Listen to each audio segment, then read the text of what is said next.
በውኑ ሴት ከማህፀኗ ለወጣው ልጅ እስከማትራራበት ጊዜ ድረስ ደርሳ ልትተወው ልትረሳው ትችላለችን? አዎ እሷ ልታደርገው ልትረሳ ትችላለች። እኔ ግን አረሳሽም። ሰው ልቡን ለእግዚአብሔር ሲሰጥ እግዚአብሔር ደግሞ ምድርን ለሰው አሳልፎ ይሰጣታል ማለት ነው። የሰው ልጅ ልቡን ከእግዚአብሔር ሲለይ የምድርን በረከት ሁሉ እንዳይበላ እግዚአብሔር ይለየዋል ማለት ነው። በሰው ውስጥ ማደር ሲችል እግዚአብሔር ሰውን በየትኛውም ቦታ ውስጥ ማሳደር ይችላል። በትንቢተ ኢሳይያስ ምዕራፍ 43ን ስንመለከት እንደምናነበው በውሃ መካከልም ቢሆን እንዳያሰጥሙት አድርጎ በእሳት መካከልም ቢሆን እንዳያቃጥለው አድርጎ ሰውን ማኖር ይችላል እግዚአብሔር። ያንን የሚያደርገው ግን ራሱ እግዚአብሔር በሰው ልብ ውስጥ መኖር ሲችል ነው። ላይተወን ላይለየን ቃል ኪዳን አለው እግዚአብሔር። ትቶኛል ብላችሁ እንዴት አስባችሁ? በእውነት ክርስቲያኖች ትቶኛል ብሎ ያሰበ ሰው በእውነት እግዚአብሔርን እንደ አምላክ ያውቀዋል፣ እንደ ፈጣሪነቱ ያውቀዋል፣ ይቀበለዋል። እግዚአብሔር ይተው ዘንድ በእውነት ይችላል። እግዚአብሔር ቃሉን ይረሳ ዘንድ ይችላል። እግዚአብሔር መርሳት አለ በሱ ዘንድ። ማንም በሱ ዘንድ የተረሳ አይደለም። አንተም አንቺም በሱ ዘንድ የተረሳችሁ አይደላችሁም። እንኳን እኛን ይረሳ ዘንድ እግዚአብሔር የራስ ጠጉራችንን እንደማይረሳ ቃል ገብቷል። እግዚአብሔር ረስቶኛል ብላችሁ እንዴት አስባችሁት? በእውነት ክርስቲያኖች ስለራበን፣ ስላመመን፣ ስለደከመን፣ ስለጎደለብን ረሳኝ ብለን እንዴት እናስባለን እንዴ? እግዚአብሔር ረስቶ ተሳስቶ ፀሐይ ዘግይታ ታውቃለች? እስኪ ንገሩኝ፣ ዘግይታ ታውቃለች? አታውቅም። እግዚአብሔር ረስቶ ተሳስቶ ፀሐይን ያለ ጊዜዋ በሰማይ ላይ ትቷት ያውቃል? ጊዜዋን አይታ ጠብቃ ትገባ አይደል እንዴ? ይሄን እኮ እንደ ትራፊክ መብራት አንድ ጊዜ ሲስተሙን አጀስት አድርጎ ትቶት ይሄድ አይደለም። እግዚአብሔር አዘጋጅቶ ትቶት አይደለም። በየቀኑ ይመግባል፣ ሳይረሳ ሁሉን ያሰናዳል እግዚአብሔር። የባሕታዊውን ጸሎት ከዓለማዊው ጋር እኩል የሚሰማ እግዚአብሔር። አቡነ ገብረ መንፈስ ቅዱስ ባሕታዊ ናቸው። በገዳም የሚኖሩ 562 ዓመት እህል ሳይቀምሱ እግዚአብሔርን ያገለገሉ ሰው ናቸው። ሌሊት አይተኙም፣ ቀንም አያርፉም። ሌሊትና ቀን እንደቆሙ ሳያርፉ ያገለገሉ ጻድቅ ናቸው። 562 ዓመት እንደቆመ ሳያርፍ ያገለገለው ባሕታዊ የለመነውን ጸሎት እንደሰማ ሁሉ አብርሃምንም ጸሎቱን ተቀብሎታል። ተመልከቱት። አብርሃም ከሚስቱ ከሳራም አልፎ ከአጋር ልጅ የወለደ ሰው አይደል እንዴ? እንዲህም ሆኖ ግን እግዚአብሔር አልረሳውም፣ ቃል ኪዳኑን አላጠፈም። የትኛው ኃጢአትህ ነው አንተን ተራራ ሆኖ ከእግዚአብሔር እይታ የሚጋርድህ? ተራራ ነው ከእግዚአብሔር ጋርዶ እንዳንተያይ ያደረገን። እግዚአብሔር የማያየው ቦታ አለ? እግዚአብሔር የሚሰወረው ቦታ አለ? በእውኑ እግዚአብሔር ቢተወንስ ኖሮ መኖር እንችላለን? ስለማይረሳ ነው እንጂ እግዚአብሔር በእውነት ዛሬ እንደ ሰዶም እንደ ገሞራ ባልሆንም ነበር፣ ባልጠፋንም ነበር። ሰዶም ገሞራ የሰራችውን ኃጢአት እኮ እኛም ሰርተናል። ስለማይረሳ ነው እንጂ እግዚአብሔር እንደ ሰባት ካት ዛሬ ንፍርዋ ወርዶ ባልቀቀለንም ነበር። እንደ ሰባት ካት ያለውን ኃጢአት ዛሬም ሰርተናል። እነሱም እኮ የፈጸሙት ዝሙት ነው፣ ሌላ ነገር አላደረጉም። እንደዚህ ዘመን ዝሙት በዝቶ የተሰራበት ዘመን አለ። እነሱም እኮ የሰሩት ይሄንኑ ነው። እኛ እንደ አፍኒን እንደ ፊናስ አይነቱን ኃጢአት አልሰራንም ዛሬ እንደ ካህናቱ። እነሱ መቅደስ አያውቁ፣ ከተማ ያውቁ። መቅደሱና ከተማ አንዱ ነውባቸው። ወደ ቤተ መቅደስ ለጸሎት የመጡትን ሴቶች ሳይቀር ይቀጣጠሯቸው ነበር። መቀጣጠሪያ ያደርገውት ነበር ቤተ መቅደሱ። መሰዊያውን ለራሳቸው ጥቅም አውለውት ነበር። በመሰዊያው የራሳቸውን ጥቅም መሰብሰብ ያደርገውት ነበር። ዛሬ የንግድ ስፍራ የማያውቁ ቤተ መቅደስ ለይተው የማያውቁ ሰዎች አሉ አይደለም? የቤተ መቅደሱና የንግድ ስፍራው ተመሳስሎባቸው ቤተ መቅደስም ሲነመጡ ይነግዳሉ፣ ከተማም ሲሄዱ ይነግዳሉ። እናት እኮ 3 ዓመት አጥብጣ በቃኝ ትላለች አይደል? ለዛውም የድሮውን ነው የምነግራችሁ። በዚህ ዘመን ደግሞ ሌላ ቀመር አለው መሰለኝ አይደል? ውበት ያበላሻል። ስለዚህ ያንንም የማያገኙም የዘንድሮ ልጆች። እግዚአብሔር ግን እድሜ ዘመናችንን እሱን እየተመገብ እንድንኖር ፈቅድልናል። ሁልጊዜ ሕፃናት እንደሆነ ታውቃላችሁ። በሱ ፊት ሁልጊዜ ሕፃናት ነን። እንደ ሕፃናት ሁኑ ሲል እግዚአብሔር እንደ ሕፃን እያባበለ ሊያኖረን እኮ ፈልጎ ነው። እንደ ሕፃን የምንሻውን የምንፈልገውን ነገር ሁሉ እያሟላ እቅፉ ላይ አድርጎ ሊያኖር ስለሚፈልግ እኮ ነው። አድግኩ ለምን ትላለህ? ሕፃን ሁንና ኑር በቅፉ ላይ። ሕፃን ሁንና ኑር ክንዱ ላይ። كل كيس هسان ሆኖ መኖር እንዴት ያቅተዋል ሰው? በስመ አብ ወወልድ ወመንፈስ ቅዱስ አሐዱ አምላክ። ይህ የላቱብ ነው። በዚህ ኦርቶዶክሳዊ ቻናል መዝሙር የሚጠብቀኝ አይተኛ ስብከት ቤተክርስቲያን የምታስተምራቸው 4 ጉባኤያት አሏት። የተለያዩ ክብረ በዓላትን በቀጥታ መከታተል ይችላሉ። ቻናላችንን ሰብስክራይብ በማድረግ አገልግሎቱን ያግዙ። በስመ አብ ወወልድ ወመንፈስ ቅዱስ አሐዱ አምላክ። ክቡር ርዕሰ ቆሞስ አባ ተክለ ማርያም የዚህ ታላቅ ገዳም ዋና አስተዳዳሪ፣ ክቡራን ሊቃውንተ ቤተ ክርስቲያን፣ የተወደዳችሁ የልዑል አምላክ የሕያው እግዚአብሔር ቤተሰቦች፣ በወደደንና ባከበረን በልዑል አምላክ በሕያው እግዚአብሔር ስም እንደምን ዋላችሁ? እንደምን አመሻችሁ? ለዚህ ዕለት ለዚህ ሰዓት እንኳን አደረሳችሁ። አሜን። በደሙ ያጠበን ከባርነት ቤት አውጥቶ ወደ ልጅነት የመለሰን በዚህ ዓለም ፋንታ መንግስተ ሰማያትን ተስፋ አድርጎ ይሰጠን በኦሪት ፋንታ ወንጌልን ይሰራልን ወደዚህ ዓለም ወርዶ ተወልዶ እኛን መስሎ እኛን ያዳነን የአባቶቻችን አምላካችን መድኃኒታችን ኢየሱስ ክርስቶስ ከባህሪ አባቱ ከአብ ከባህሪ ሕይወቱ ከመንፈስ ቅዱስ ጋራ ስሙ ዛሬም ዘወትርም ለዘላለም የተመሰገነ ይሁን። አጠር አድርጌ እንድናገር ያው መምጣቴን ብቻ ለማስታወስ ያክል አምሽቼ ስለገባው እንድታውቁት ያህል ነው እንጂ ብዙ ትምህርት አላስተምርም፣ ጊዜውም ስለማይበቃ ስለመሸ። በትንቢተ ኢሳይያስ ምዕራፍ 49 ቁጥር 15 ላይ የሚገኝ አንድ እግዚአብሔር ቃል ነግሬያችሁ ባጭሩ ምናልባትም ቢበዛ ከ10 ደቂቃ ላልበለጠ ጊዜ ቆይቼ መድረኩን እለቃለሁ ማለት ነው። ቃሉም የሚለው እኔ ግን አልተውሽም የሚል ቃል በትንቢተ ኢሳይያስ ምዕራፍ 49 ቁጥር 15 ላይ ተጽፎ እናገኛለን። ሁላችሁም ይህን ቃል እንድትሉ ጠይቃለሁ። እኔ ግን ብሎ አልተውሽም። ይህን ቃል ነቢየ እግዚአብሔር ኢሳይያስ የተናገረው ትንቢት ነው። እግዚአብሔር ለእስራኤል የገባው ቃል ኪዳን ነው። ቃሉ እንደሚነግረን ከፍ ብለን ስንመለከተው ጽዮን ግን እግዚአብሔር ረስቶኛል ብላለች። በውኑ ሴት ከማህፀኗ ለወጣው ልጅ እስከማትራራበት ጊዜ ድረስ ደርሳ ልትተወው ልትረሳው ትችላለችን? አዎ እሷ ልታደርገው ልትረሳ ትችላለች፣ እኔ ግን አልረሳሽም የሚል ቃል ኪዳን ነው የሰጣት ለጽዮን ማለት ነው። እዚያ ላይ የምንመለከተው እንግዲህ እግዚአብሔር ከእስራኤል ጋር ያለውን አንድነት ያለውን ግንኙነት እናውቃለን። በእስራኤል በብሉይ ኪዳን እስራኤል በሚስት እግዚአብሔር ደግሞ በባል ተመስለው ነው የተቀመጡትና እግዚአብሔርና እስራኤል በቃል ኪዳን የተዋዋሉ በቃል ኪዳን የተስማሙ በቃል ኪዳን አንድ የሆኑ ናቸው። አብርሃምን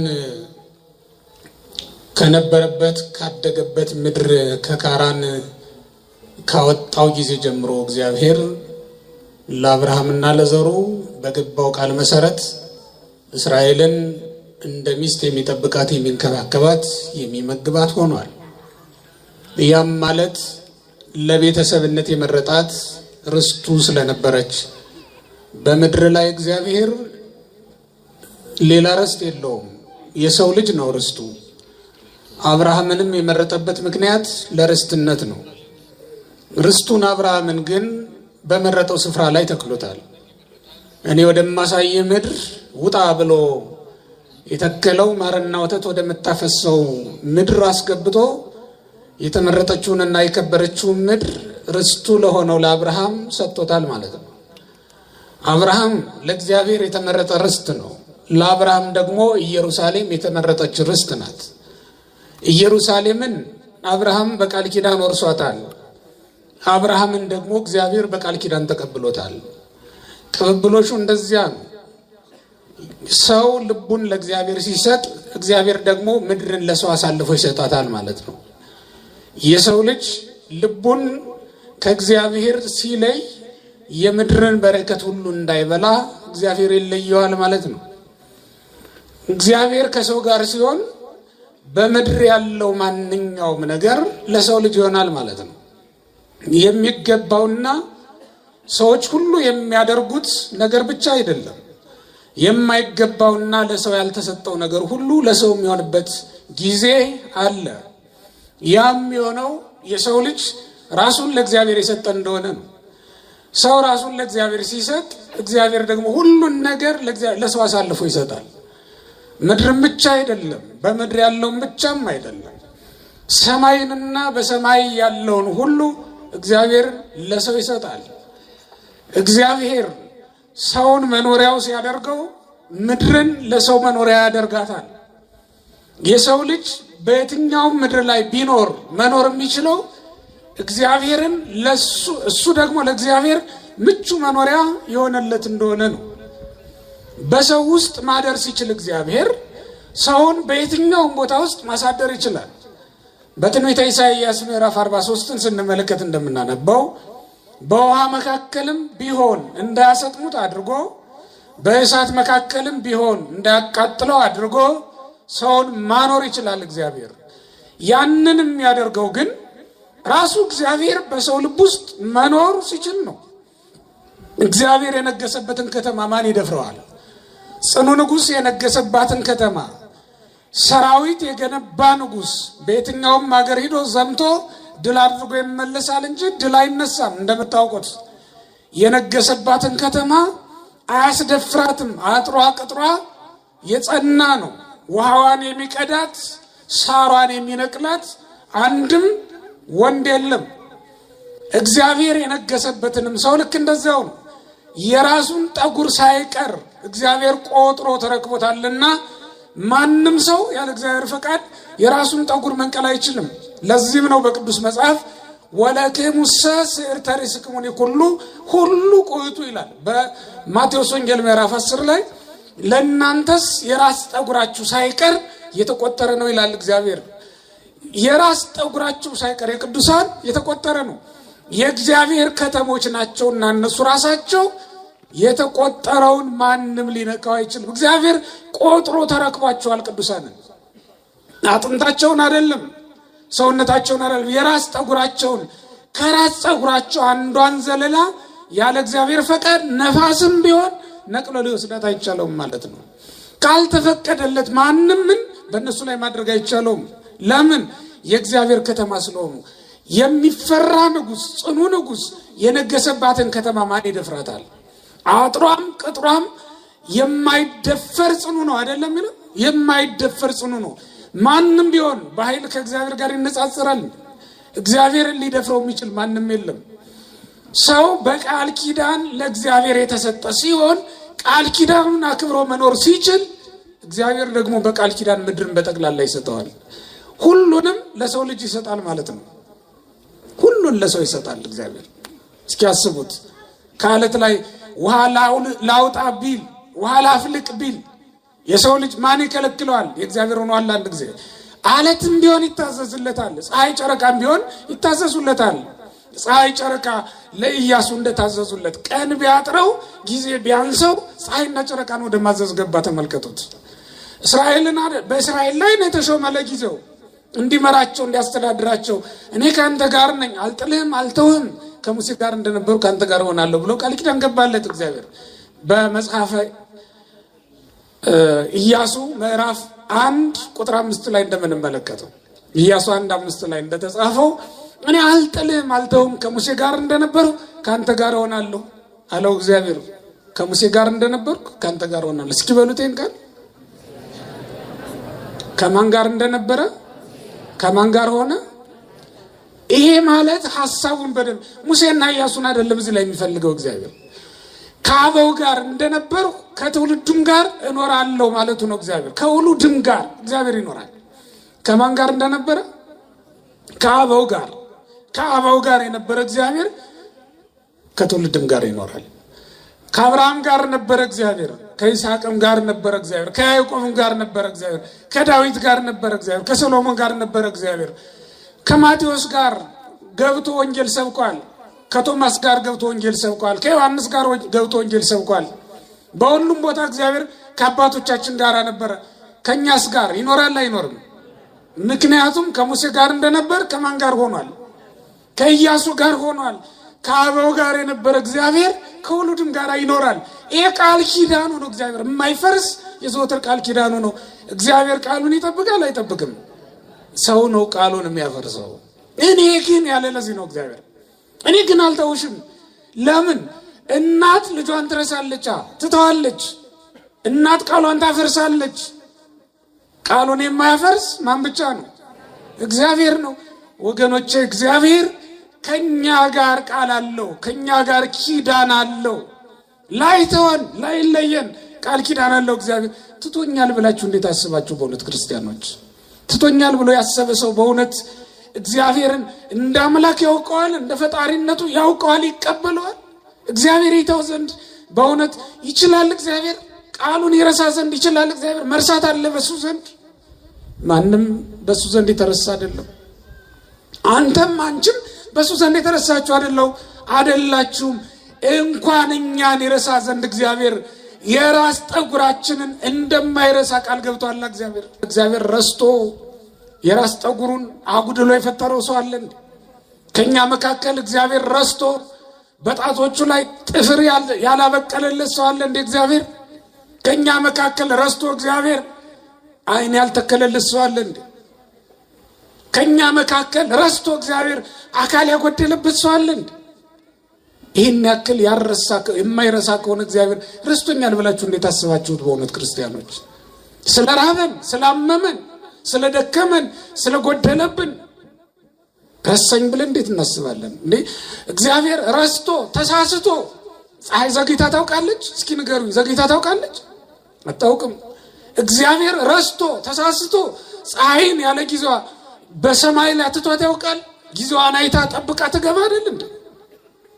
ይሄን እኮ እንደ ትራፊክ መብራት አንድ ጊዜ ሲስተሙን አጀስት አድርጎ ትቶት ይሄድ አይደለም። እግዚአብሔር አዘጋጅቶ ትቶት አይደለም። በየቀኑ ይመግባል፣ ሳይረሳ ሁሉን ያሰናዳል። እግዚአብሔር በአንድ ጊዜ ብቻ ነው እንደ ምድር በዕለተ ሰሉስ እጽዋትን እንድታበቅል የታዘዘችው? ዛሬ ስታበቅል የለም እንዴ? እጽዋት እንዲያብቡ እንዲያፈሩ ዛሬም በየጊዜው ክረምትና በጋው ነፈራርቅ የለም?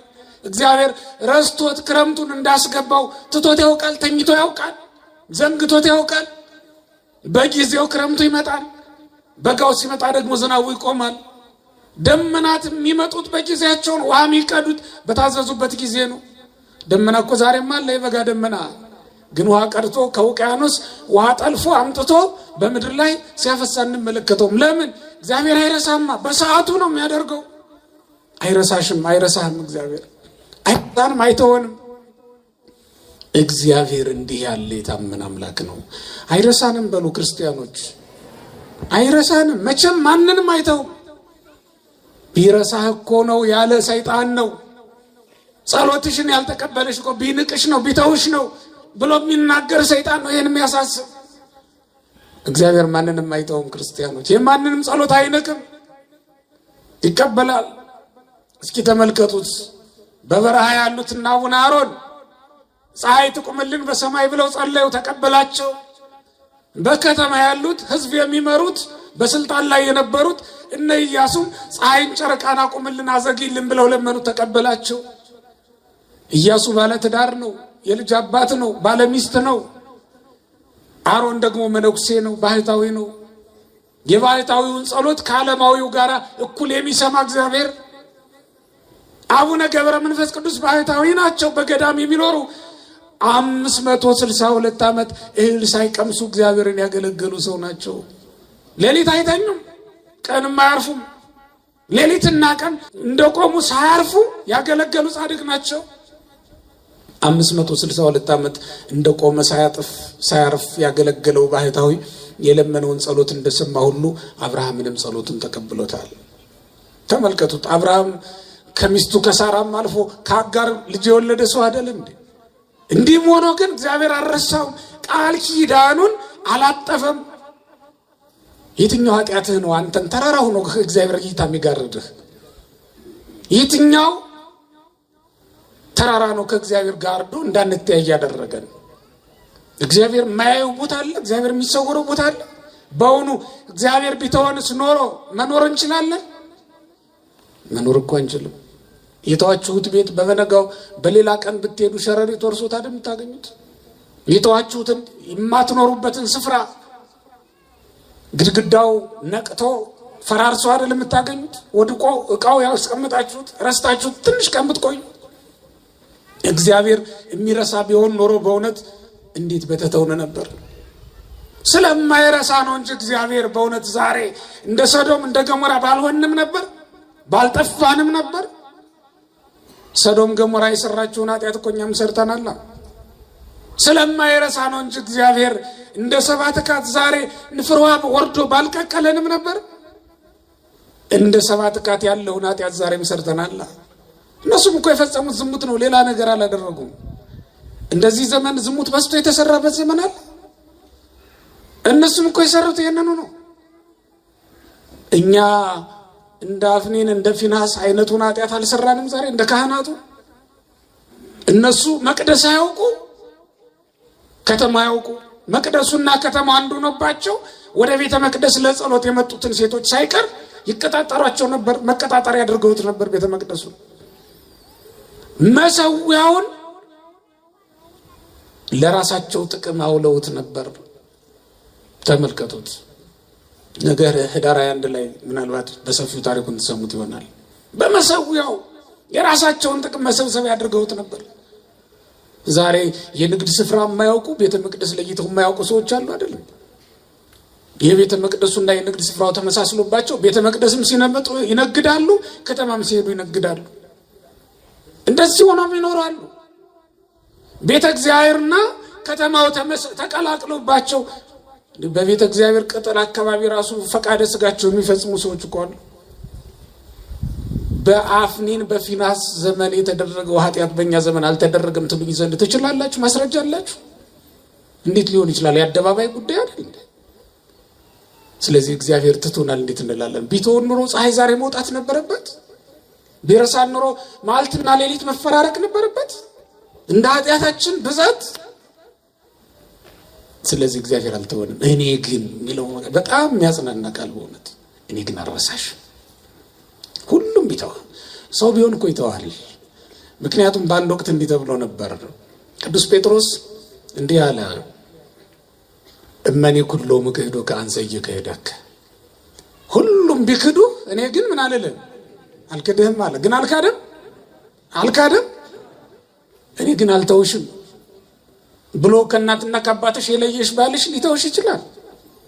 እኔ ግን አልተውህም ብሎ የማለልህ ባልንጀራ ሊተው ይችላል፣ ሊረሳ ይችላል የተሻለ ሲያገኝ። እግዚአብሔር ግን አንተን በተሻለ ሰው ሊለውጥ አይችልም። የተሻለው ቅዱሳን እኮ አሉት በበረሃ ቆመው የሚያገለግሉት ከምስጋና በቀር ሌላ ጉዳይ ሌላ ግብር የሌላቸው በጣም ብዙ ቅዱሳን አሉት። እግዚአብሔር ከአንደበታቸው እንደ ጥሩ ውሃ ምስጋና ብቻ የሚፈስ እውነትና ሐሰቱ የተቀላቀለ በአንተንም እግዚአብሔር ትቶ አያውቅም። እስከ ዛሬ ድረስ ይመግብሃል፣ ጤናህን ይጠብቃል እግዚአብሔር። እንደነዚያ ቅዱሳን ሁሉ ዛሬም ምግብናውን አላቋረጠብንም እግዚአብሔር።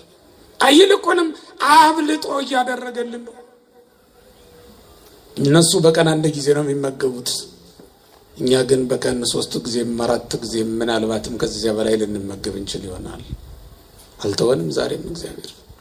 ሁሉም ትቶናል እኮ እግዚአብሔር እኮ ነው ያልተወን።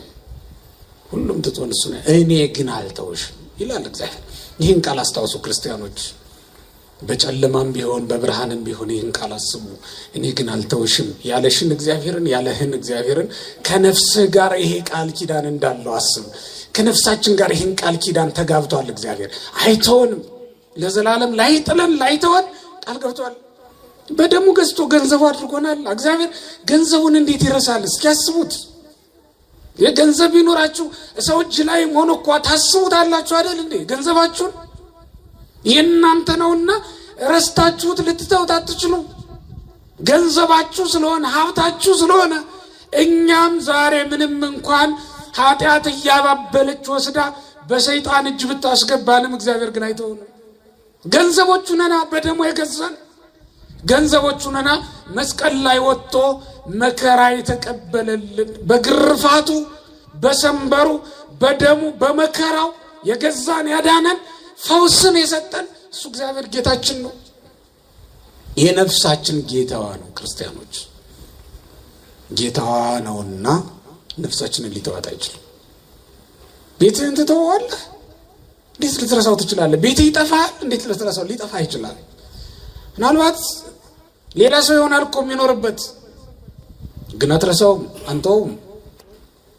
እግዚአብሔር ቤቱን እንዴት ይተዋል? እኛ እኮ ቤተ መቅደሶቹ ነን፣ ማደሪያዎቹ ነን። ግን ክርስቲያኖች እኛ የእግዚአብሔር መሆናችንን በደንብ እንይ። እግዚአብሔር አይረሳንም፣ ግን እኛ ረሳነው ወይ? ይታል ጸሎቱ ካረሳው ትጸልይ ነበር አይደል? ባትረሳው ኖሮ ለአምልኮ ትተጋ ነበር አይደል? ባንረሳው ኖሮ በእውነት እንቅልፍ ይጥለን ነበር። ነፍሳችን ስምጥ ያለ እንቅልፍ ውስጥ ሄደው የወደቀችው እኮ ረስተነው ነው እግዚአብሔርን። ቅዳሴው ያለፈን ረስተነው እኮ ነው እግዚአብሔርን፣ ረስተነው ነው። የታመሙትን መጠየቅ ያቁም ነው። ምህረትን ማድረግ በጎ ነገርን ማድረግ እንችላ ያለው ረስተነው እኮ ነው እግዚአብሔርን። ሰው እያስቀየምን እየኖርን ያለ ነው በሰላም። ሰው አስቀይሞ መኖር በጤና ምንም ሳይጎረብተው የሰው ገንዘብ በልቶ ከሰው ጋር ከወንድሙ ጋር ፊት ተዟዙሮ እንዴት ይሆናል? ሰው ማስቀየም እግዚአብሔርን ማስቀየም እንደሆነ ረስተው ነው። አዎ እኛ ግን እንረሳለን፣ እግዚአብሔር ግን አይረሳንም። አዎ እኛ እንተዋለን፣ እግዚአብሔር ግን አይተወንም። አዎ እኛ እንጥላለን፣ እግዚአብሔር ግን አይጥለንም። እኛ እግዚአብሔርን ረስተነዋል፣ እግዚአብሔር ግን እኛን ረስቶን አያውቅም። በእውነት ክርስቲያኖች እውነቱ እሱ ነው፣ የማይረሳን እሱ ነው። አንድ አባት ምን ይላሉ? እንደውም ጊዜ የማይሽራቸው ሁለት የፍቅር አይነቶች አሉ ይላል። አንዱ እግዚአብሔር ለሰዎች ያለው ፍቅር ነው አሉ። እውነት ነው አይደለም? እውነት ነው። ሁለተኛው ፍቅር ደግሞ ሰው ለምግብ ያለው ፍቅር ነው ይላል። እውነት ነው አይደለም? እንዴ ለምግብ ካለን ፍቅር የተነሳ ከሆነ የምግብ አሰራራችን ራሱ አይነቱ መብዛቱ ይሄ ሁሉ ምግብ በምድር ላይ አለ የምትሉበት ቤት አለ። ለዛውም ደግሞ የበለጠ ልታዩ ትችላላችሁ። ሰው ለምግብ ካለው ፍቅር የተነሳ በተለያዩ ጊዜያት የተለያየ ነገር ያደርጋል። ይህንን እምላችሁ ለምንድን ነው? እኛ ምግብን እንደማንረሳ ሁሉ መብል እንረሳለን። እኛ እንደውም እግዚአብሔር በፊታችን ያደረገው ሆዳችንን እንዳንረሳው ፈልጎ ነው መሰል። ነገሩ በጀርባ የሚሆን ምን ትረሱት አይመስለኝም። ትረሱት አላችሁ? አይ አትረሱም። በጀርባም ቢሆን አትረሱትም። አሁን በቃ በፊታችን ነው አንረሳው። እግዚአብሔርም ልክ እንደዛ ነው። ሁሉ ጊዜ በፊቱ ነው። እግዚአብሔር እኮ ጀርባ የለውም፣ ሁሉም ፊቱ ነው። በፊታችሁ ያለውን ነገር እንዴት ትረሱታላችሁ? አረ ሊሆን አይችልም። እናት ልጇን አዎ ትረሳለች፣ ከዓይኗ ትሰውረዋለች። አንዱ ቦታ ብትሄድ ይሰወራል ከዓይኗ አይደል?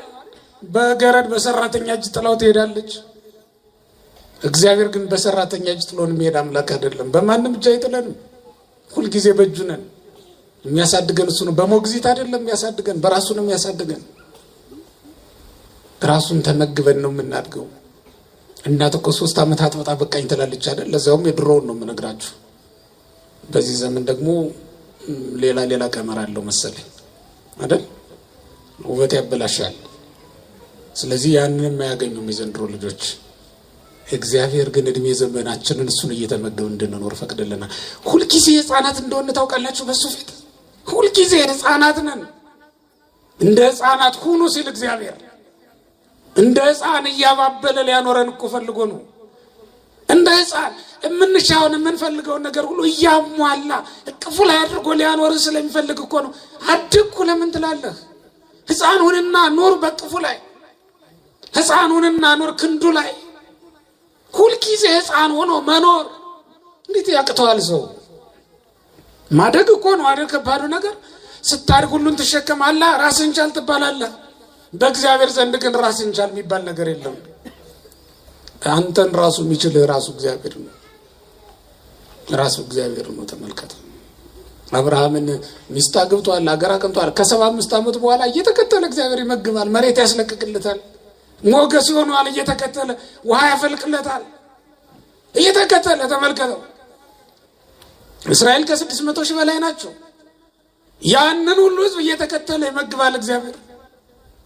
ብዙ ናችሁ ስሩና ብሎ አላለም። ምድር በፊታችሁና ጥረሱና ቆፍራችሁ ብሎ አይደለም ያላቸው። እንደሌላው ሰው ዝናብ አዘንብላችኋለሁ ምድርን እንድታበቅል አድርግላችኋለሁ አይደለም ያለው።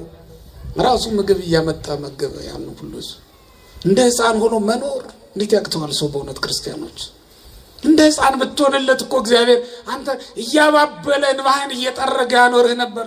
ግን እኛ እንደ ህፃን አንሆንም። ክፉ ነገርን በማወቅ አዋቆች ነን ብለናል። ክፉን በመለይ መልካሙን እኮ አይደለም። አዳምና ሔዋን እኮ መልካምና ክፉን በመለየት በማወቅ ነው በቃ ከክፉ የወጡት በመጀመሪያ። አሁን ህፃን ልጅ መልካምና ክፉ ለይቶ አያውቅም አይደል? አይበድልም፣ አውቆ አይበድልም፣ አውቆም በጎ ነገር አያደርግም። እውነት ነው። ልክ እንደዚያ ህፃን መሆን ነበረብን፣ ግን እኛ እንደሱ አላደረግንም። ስለዚህ የተወደዳችሁ እግዚአብሔር ቤተሰቦች 10 ደቂቃ ብዬ 40 አደረኩት አይደል? እንግዲህ ስለነበረን ጊዜ አባቶቻችን አምላክ እግዚአብሔር ስሙ የተመሰገነ ይሁን። ዛሬ እንደው መምጣትን ሪፖርት አድርግ ስለተባልኩ ነው የገባሁት። እንደው መግባቴን ለማሳየት ያክል ነው እንጂ ለማስተማር አልነበረም። ግን በዛው ቀጠልኩ መሰለኝ። እግዚአብሔር ይስጥልኝ፣ ይብቃኝ። ይህ ሄላቱብ ነው። በዚህ ኦርቶዶክሳዊ ቻናል መዝሙር የሚጠብቀኝ አይተኛ፣ ስብከት፣ ቤተክርስቲያን የምታስተምራቸው 4 ጉባኤያት አሏት። የተለያዩ ክብረ በዓላትን በቀጥታ መከታተል ይችላሉ። ቻናላችንን ሰብስክራይብ በማድረግ አገልግሎቱን ያግዙ።